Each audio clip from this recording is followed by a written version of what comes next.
Angel investing in medical technology can be tough. The science is complex, the timelines are long, and the risks can be hard to judge. In recent years, the New York Angels have recruited some impressive life science investors to help sharpen our focus on this area, and it now makes up a substantial portion of our investments. So today, we meet NYA members and medical experts Vijay Aggarwal and John Younger and learn how they evaluate investment opportunities. We'll also talk with Greg Fischer of AIM Medical Robotics, one of the standout companies the New York Angels decided to fund. Welcome back. I'm David Hemingway. I'm a 5-time founder and a member of the New York Angels, where we fund and mentor great young companies. Greg Fischer is the founder and CEO of AIM Medical Robotics, which raised its seed round from the New York Angels and specializes in bringing greater precision to neurosurgery. Welcome, Greg, Vijay, and John. It's a pleasure to have you all here today. Thank you very much. Great to be here. Yeah, thanks. Greg, tell us about AIM. Sure. So if you think about it, pretty much all advanced surgical procedures, especially those in neurosurgery, are based on really previously acquired, high quality, high resolution MRI. Surgeons pore over these images. They spend significant time identifying optimal targets, optimal and safe surgical approaches. However, when you're working with soft tissue, like inside the brain, but also other parts of the body, tissues tend to move, targets tend to shift during these procedures. And there's really no good way to determine or how to address and update the plan based on these. So our focus at AIM has been on how can we leverage real-time MRI imaging, the same imaging that's used for these intraoperative surgical plans, to identify and then account for intraoperative changes. AIM's bringing to market a unique, compact surgical robot. It allows real-time MRI to be used during neurosurgery procedures for Parkinson's disease, epilepsy, brain cancer, and a host of other disorders.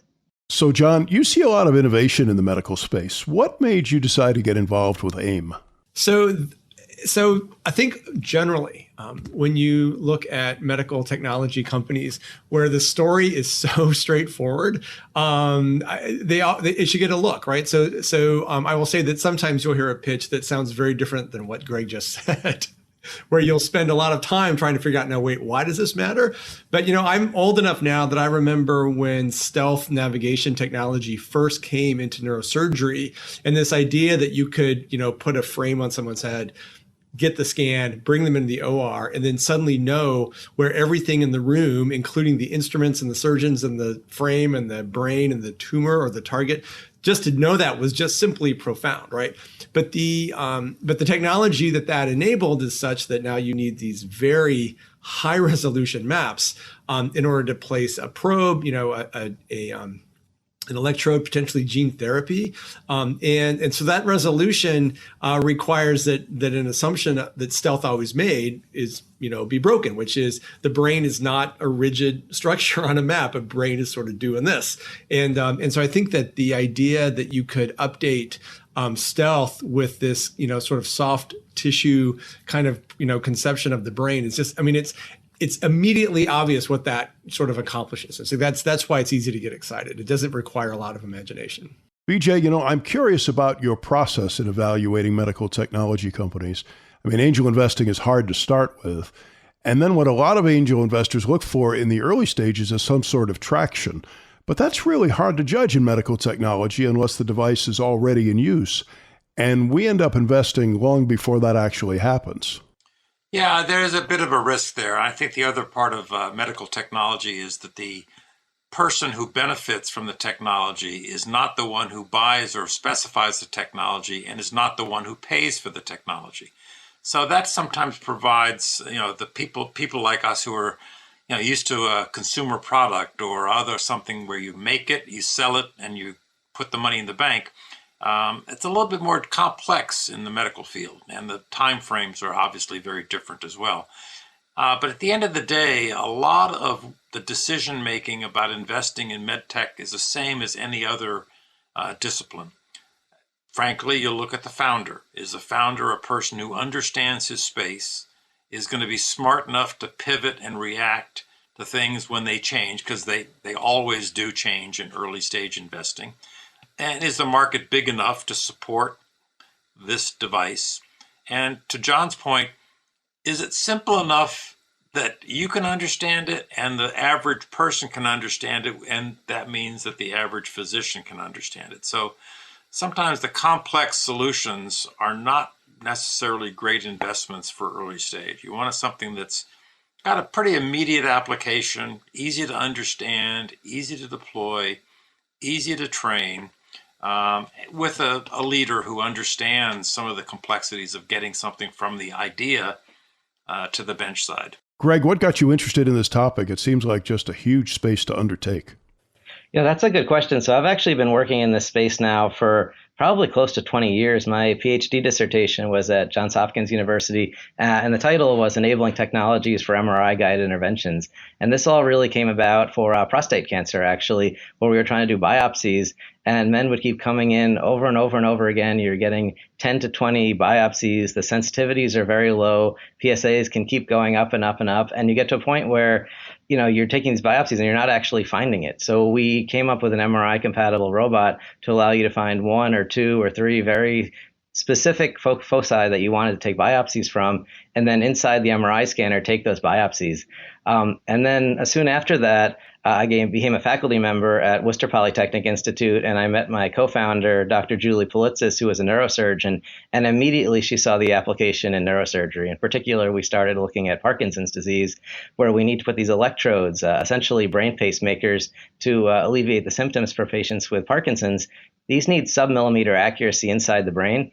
And during the course of surgery, these targets can move, and these targets are about the size of a grain of rice, and you're trying to hit a little spot on it. They can move millimeters to centimeters during a surgery.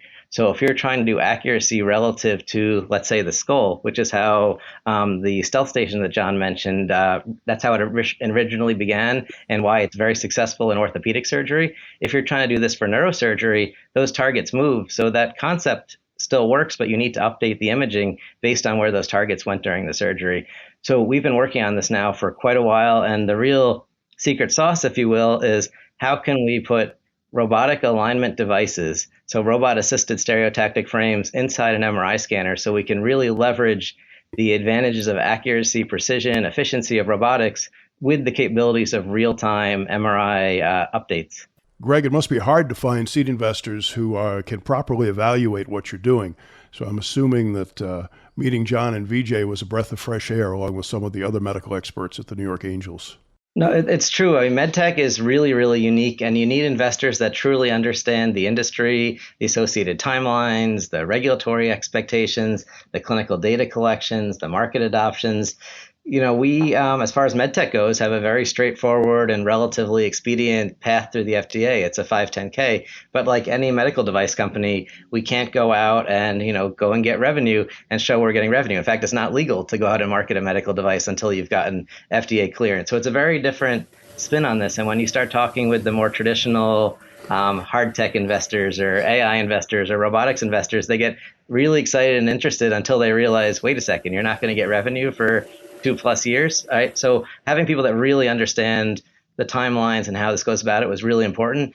And NYA was really, really great to work with. I mean, they were incredibly professional, incredibly diligent in their reviews of the companies. They interviewed a number of surgeons. And in fact, the information that they gathered really helped to catalyze other investors, both angel investors and ultimately some VCs to join in with us.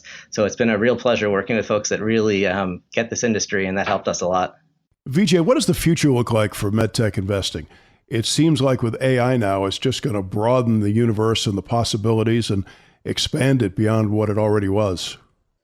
Well, I think medtech is not immune from the advances and benefits of AI. It's certainly, as John says, it's a come-along tool as opposed to a replacement, but it won't be long before it's a replacement.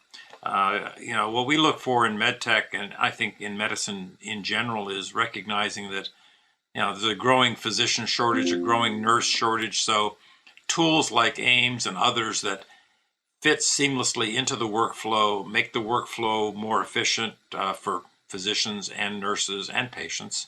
Those are the ones that really have much more broad appeal. And I think that, as early stage investors, we also look at what does it take to get to market? It is, as Greg says, a fairly long process, but there are some investment opportunities where the process is even longer than a medical device. Therapeutics, for example, there's a huge follow-on capital risk, technical failure risk. There's a bunch of other things in addition. So, I think in general, early stage investors prefer med device, diagnostics, healthcare, IT, areas where there's a regulatory path, but it's fairly well defined and there's a pretty high degree of success coming through the process, as well as a potential significant market opportunity. I did have an investor say to me once that there are only 3 things wrong with investing in medtech devices. Those were F, D, and A. I don't know that that's true. It's not exclusively true. So it's complicated. Not always true. It's not always true, right? And I think that I think the FDA has done a pretty reasonable job of sort of laying out, how the precedents work. It's reasonably transparent. Companies that have 510Ks or other approvals, you can go online and you can see, they're required to publish where things fell short. You can understand the process quite a bit, right? I think that the more complicated part of it is how it's going to get paid for, right? I think it's very difficult to know, and I think it's changing so quickly in real time that I think that's the real concern, right? It's like ultimately you have to close the revenue cycle, and it used to be that all the founders say we're going to get 510K and everyone would throw a party. Now it's like, okay, well who's gonna reimburse this, and that's a much faster moving target with I think a lot less transparency, and so I think that's actually sometimes more, and that makes diligence difficult because you don't know if I want to pick up the phone and see if this is going to succeed from a reimbursement perspective, who do I call? Right? A surgeon may love it, but who do you call to understand, what's going to happen with reimbursement? Are those problems unique to the healthcare system in the U.S.? I can just make a quick comment. So one of the things that we've taken that's really exciting to me is that if you can take a procedure that you're currently doing today, and if you can do that procedure faster, less expensively, with better outcomes, you're essentially guaranteed to be doing really well on this, right? So we don't need, for example, a new reimbursement code. In fact, there's existing reimbursement codes for these procedures. And if we can cost less per procedure, if we can reduce the time, so now the hospitals can get bigger throughput, maybe two or three highly reimbursed procedures a day instead of one, right? If the patients at the end of the day are going to have less repeat visits and obviously better quality of life, that's a win. So I think that's a universal truth. But the way that you get reimbursement codes, if you're a device that needs custom codes, then yeah, absolutely. Then you need to collect significant clinical data, and that adds a lot of complexity. But that was one of the things that makes me really happy, and presumably was one of the reasons why the angel investors were also really happy, is that we don't need to get reimbursement codes from CMS or the private insurance companies to be successful. John, where else are you investing these days? So I'm interested in tools. So I've got a couple of things that I'm doing diligence on right now, which are not robots, but are tools that robots use, right? A tool for the tool. And I like those.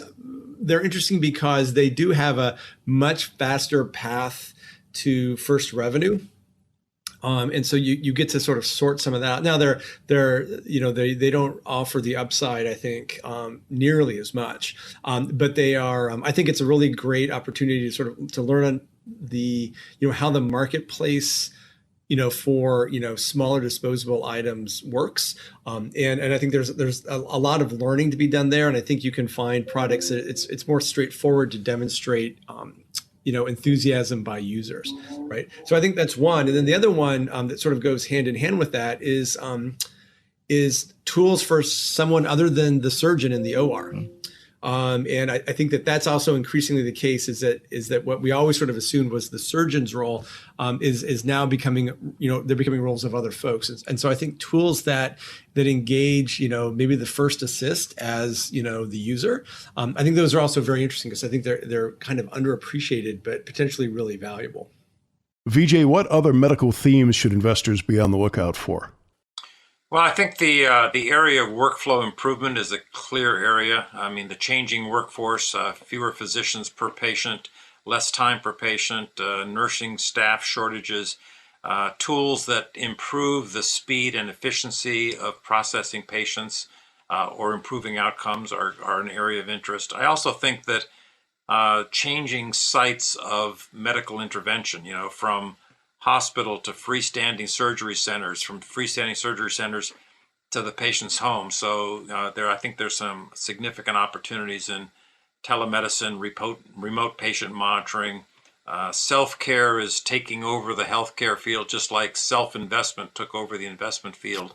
So I think that tools that are enabling that movement, greater efficiency and movement to less intense settings have a lot of interest. I'm a big believer in med devices and diagnostics as opposed to therapeutics. The downside of diagnostics, you're not going to get $1 billion diagnostic test, but it also won't cost you $1 billion to prove that it does or doesn't work. So I think there's an opportunity for some meaningful singles and doubles that maybe not get the home run, but certainly you can still win a game by doing good doubles and backing those up. Sure. Craig, I'm curious about when you conceived of AIM Medical Robotics, were you answering a call from surgeons or were you creating a new solution that you then had to validate? Talk about that if you would, as well as maybe some of the technical challenges you faced. So, working with the surgeons from day one has been really, really important for us because that makes sure that what we're doing is really solving a true clinical need. I mean, it's pretty scary when you're going into saying somebody's going to do a surgery and all this preoperative planning that they did is no longer relevant because the tissues have moved, things have shifted. So there was such a need for this. And we've worked really, really closely with neurosurgeons for AIM's product to identify how can we really fit into the workflow in such a way that it's convenient and familiar to them, helps speed up the process without really pushing or forcing something on them. And I've had surgeons that just like the idea of simply integrating a surgical navigation platform with an actuated alignment guide that you can press a button and have it move, even without all of the additional MR imaging guidance, just because it streamlines the workflow. So, it really seemed like it fits a need. Putting this inside the MRI, though, that added significant challenges. And it's been the fun, but obviously the hard part for the last probably close to 20 years of my research was how can we put sensors, actuators, control system, robotics inside an MRI scanner and really be able to very precisely move devices while still getting really high quality imaging, not affecting the image quality, and ensuring safety of the patient and the clinical team. So when you're designing the robots, we can't use traditional sensors, we can't use traditional actuators, you can't use the traditional materials, right? So we're not sticking a big steel industrial robot arm on a cart inside an MRI room, right? So from the ground up, we had to develop really high strength plastics. We are also working within essentially a small tube that has a patient and anesthesia equipment, other equipment. So even from the mechanical perspective, how do you come up with a form factor that works appropriately? And then the part that a lot of people forget inside the MRI is it's not just a really strong magnet. It has really strong radio frequency fields that can cause damage and wreak havoc on electronics that are inside of there. And then the other side of that is the MRI is a big antenna, and it's listening essentially for the electrical signals inside the body to create the images. So actually one of the biggest challenges was to design custom electronics to drive these motors and drive the controllers that do not interfere with the MRI signal, because otherwise it'll just look like a staticky old TV signal, right? So we've put a lot of time into understanding this. We've also built a really substantial IP portfolio. And we got to the point that, in my mind, we'd shaken out the technical risks and we had really significant clinical buy-in. And that's when I decided to take a leave of absence from the university and go all in and bring this to market. Well, Greg, congratulations on all the progress. I think my favorite kind of angel investing is when you can do something that actually contributes to the world. And you gentlemen are all certainly doing that. So Greg Fischer, AIM Medical Robotics, Vijay Aggarwal, and John Younger, my friends and fellow angel investors at the New York Angels, thanks so much for joining us today. Thank you so much. It's a pleasure. Thank you. You can learn more about joining the New York Angels or applying for funding for your startup at newyorkangels.com. You can also reach me and hear more episodes at theangelnest.com. A reminder that we don't make or recommend investments at the Angel Nest, and this program is for informational purposes only. We produce the Angel Nest in New York City, the home of the New York Angels and the media capital of the world. Thanks to our producer, Rob Higley, and we get technical support from David Newhoff. I'm David Hemingway. Thanks for tuning in. So long until next time.